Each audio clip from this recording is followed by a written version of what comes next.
Hobbs was initiated into a satanic coven as a child by his grandfather and continued participating for many years.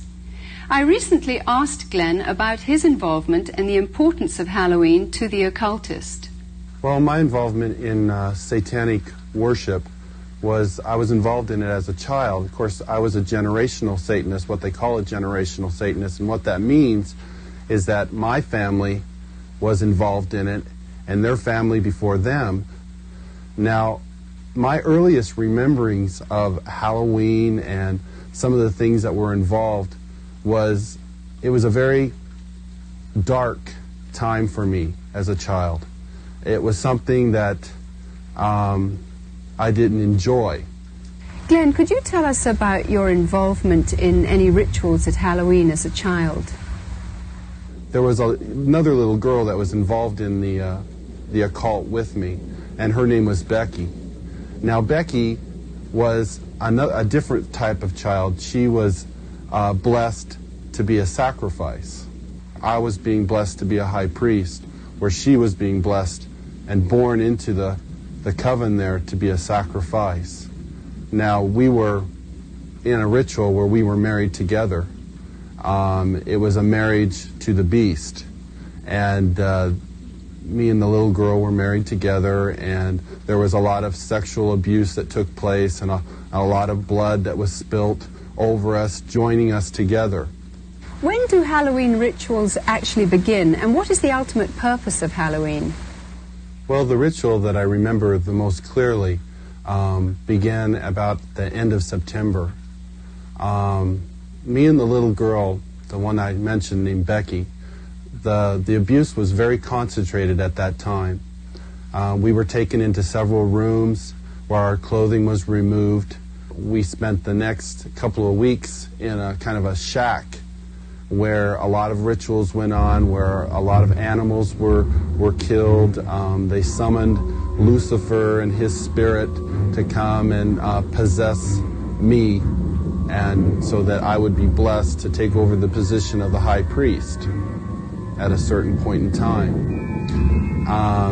Now, Halloween night, they had again put me and the little girl in the back of this van, and we again drove off, which seemed like for a long time. We were drugged once again, and we finally came to this stop. They took the little girl out and they left me in the van. I could hear a lot of commotion that was going on outside. People that were screaming and yelling, and this low murmuring and moaning noise that was going on, like some kind of a low chanting noise that was going on. So I knew in my mind there was some type of a ritual going on, because I'd heard that many times before. You know, it was real common to see people fall on the ground and convulse and go into convulsions during rituals and stuff with the demonic presence that were around. And finally, a woman came to the back of the van and she said, "It's time to go."